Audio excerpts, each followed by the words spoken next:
¿Sabías que antes de la revolución Cuba tenía una de las economías más prósperas de Hispanoamérica? Hoy más del 70% de su población vive con menos de $30 al mes. Te preguntarás, ¿qué pasó? ¿Qué ocurrió? Muy sencillo, aparecieron los bolcheviques. El castrocomunismo llegó al poder prometiendo un paraíso para todos los cubanos, pero hundió a la nación en la pobreza y el control totalitario. Y todavía dicen que el comunismo no existe. Sí existe, estimados amigos, y está para empezar en Cuba. Procedamos entonces a estudiar el castrocomunismo en el contexto más amplio posible y démosle.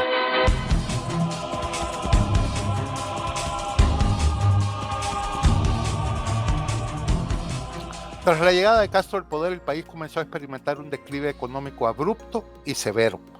Lo que antes era una economía en crecimiento con infraestructura moderna y un sólido sistema educativo se deterioró rápidamente. La escasez de alimentos, la falta de medicinas y la caída de los servicios básicos se volvieron parte de la vida diaria. A pesar de las promesas del régimen, la realidad de la Cuba comunista era muy diferente. Igual no falta el zurdito de turno que me dirá, José Carlos, tú no sabes, no has vivido en Cuba, infórmate leyendo a Eduardo Galeano o a Marta Hanecker, bla, bla. Porque, estimados amigos, el comunismo no solo está vivito y coleando en la isla de Cuba, sino que también está presente en nuestro país a través de sus agentes y ONGs que pretenden dorarnos la píldora y conducirnos a nosotros también a ese paraíso. Pero hablaremos de esto al final del vídeo, quédate conmigo. Un enfermero cubano amigo mío que trabajó en las entrañas de ese monstruo y logró luego escapar a los Estados Unidos me describió con pelos y señales el colapso del sistema de salud cubano luego de la revolución.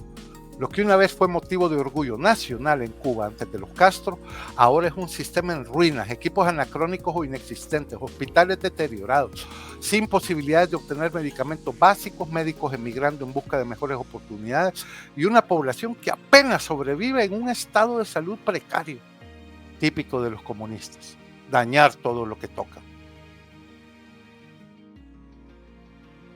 Además, la represión política asfixió la libertad de expresión. No solo los recursos económicos son limitados, sino que también se suprime cualquier posibilidad de protesta o cambio, con amigos y familiares denunciándose entre sí por miedo al régimen. Las cárceles están llenas de disidentes o simplemente de personas que se quejan de su suerte. Y esto no lo digo yo, no. Lo dice la ONG Prisoners Defenders, que elevó hasta 1062 la cifra de personas que en Cuba el año pasado estaban encarceladas solo por no pensar igual que el castrocomunismo. Y esto no ocurrió hace miles de años, no, está ocurriendo mientras ustedes ven este vídeo, es decir, hoy. Los comités de defensa de la revolución vigilan a los ciudadanos y el acceso a la información es limitado y censurado, manteniendo a la población en una constante oscuridad. El castrocomunismo, amigos míos, sí existe y sus agentes están trabajando activamente en nuestro país, como vamos a verlo más adelante en este video, para llevarnos hacia ese paraíso, imagínense. El castrocomunismo implementó un sistema basado en el control total del Estado, pero el resultado de ese control en Cuba fue una mezcla de crueldad, ineficiencia y corrupción. A pesar de contar con profesionales capacitados, la falta de incentivos y recursos paralizó el progreso. Un ingeniero cubano conocido mío lo describe claramente. En Cuba el mérito no vale nada, todos reciben el mismo salario sin importar el esfuerzo.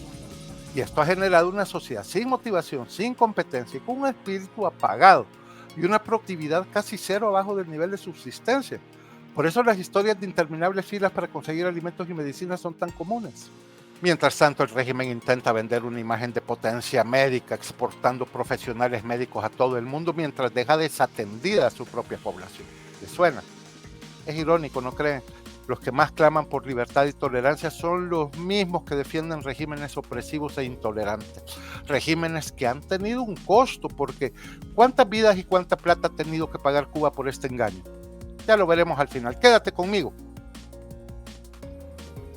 El momento clave que marcó un antes y un después para muchos cubanos fue el periodo especial de los años 90 tras la caída de la Unión Soviética. La ayuda económica desapareció y el país se sumió en una crisis de hambre y apagones constantes. Ese periodo fue devastador, la población apenas subsistía con el racionamiento de alimentos y la infraestructura del país se deterioraba aún más. Y cuando parecía que las cosas no podían empeorar, Cuba ha sido incapaz de recuperar su estabilidad. En los últimos meses, una profunda crisis energética ha llevado a la intensificación de los apagones, afectando gravemente la calidad de vida. Sin electricidad, los alimentos se arruinan y la vida diaria se vuelve un desafío constante. Pero para los progres sin neuronas, Cuba es un paraíso. Por eso es que recomiendan desde pequeños tomar ácido fólico para que el cerebro no llegue a este estado tan lamentable. Los intentos de solucionar este problema han resultado inútiles, pues no están dispuestos a reformar el modelo económico, que sigue siendo una barrera para la propiedad privada y para cualquier avance. Lo que comenzó como un sueño de igualdad y prosperidad bajo el régimen de Castro terminó siendo una pesadilla de pobreza, represión y control estatal. Los cubanos, antes líderes en Hispanoamérica, ahora enfrentan un futuro oscuro e incierto. Las esperanzas de la gente fueron destruidas a un costo muy alto y el país sigue atrapado en un modelo fallido que no le permite avanzar. Pero, ¿cuál fue este costo? El costo de esta pesadilla es de miles y miles y miles de muertos. Para ser exactos, 7.401 muertes, contando solo aquellas provocadas directamente por el Estado comunista por fusilamientos o ejecuciones sumarias. No contamos las muertes en las cárceles o en las guerras que el castrocomunismo desató alrededor del mundo con sus aventuras. Es que, no sé si sabían, pero a los comunistas les encanta matar. O sea que el castrocomunismo ha resultado tan mortal para Cuba como el COVID-19. Y esto no lo digo yo, no. Lo dice la organización internacional Cuba Archive. Y esta represión sigue tal cual al día de hoy. Pero ojo, el costo no solo es humano, sino también económico. En 1958, el Producto Interno Bruto de Cuba era de 31.800 millones de dólares en su valor actual de 2024, ajustados por la inflación. Esto colocaba a Cuba entre las naciones más prósperas de Hispanoamérica en ese momento, con un nivel de vida altísimo en comparación con los otros países de la región. De hecho, su ingreso per cápita era el tercero más alto de Hispanoamérica, solo por detrás de Argentina y Venezuela. Cuba no solo tenía una sólida economía agroexportadora, sino que contaba con una infraestructura avanzadísima, incluidos sistemas de comunicación, de transporte, educación y salud, que estaban entre los mejores del hemisferio antes de Castro. Si hubiese seguido el crecimiento estándar del PIB en el hemisferio, el PIB de Cuba sería ahora de 289.000 millones, pero el castrocomunismo vino a arruinarlo todo y ahora el PIB de Cuba es no de 289.000 millones, sino de 97.000 millones de dólares, es decir, 192.000 millones de dólares menos. Podríamos con toda propiedad hablar entonces, en los 70 y pico años de la revolución castrocomunista, de un robo de 7 millones de dólares diarios al pueblo cubano. Y esto no lo digo yo, no. Lo dice la prestigiosa revista de investigación Cahiers des Amériques Latines en su dossier La Estrategia Económica Cubana. Pasemos ahora a las conclusiones. Primera,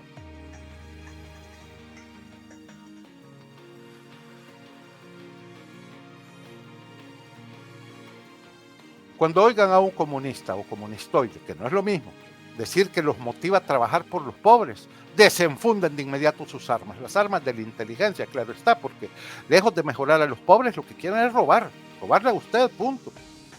Segundo,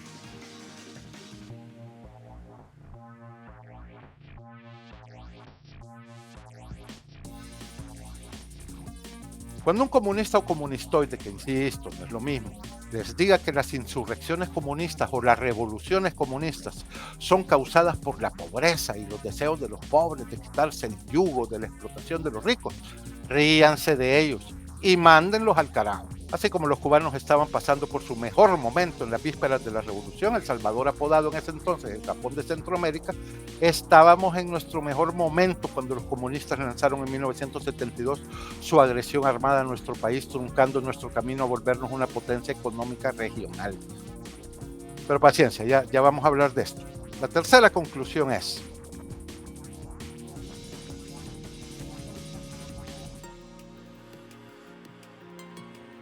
cuando un comunista o comunistoide, no es lo mismo, les diga que el comunismo ya no existe, mándenmelo a ver este video titulado Revelando el Comunismo 2.0 que nos depara el futuro del Salvador, en donde explicamos con dibujitos cómo es que después de que derribamos el muro de Berlín, llegaron los comunistas más sagaces mutando parcialmente sus objetivos para adaptarse a los nuevos tiempos, adoptando las banderas del aborto, de los LGBT, del indigenismo, de los derechos humanos, del feminismo y otras sarta de tonterías para mantenerse con vida y seguir impulsando su revolución.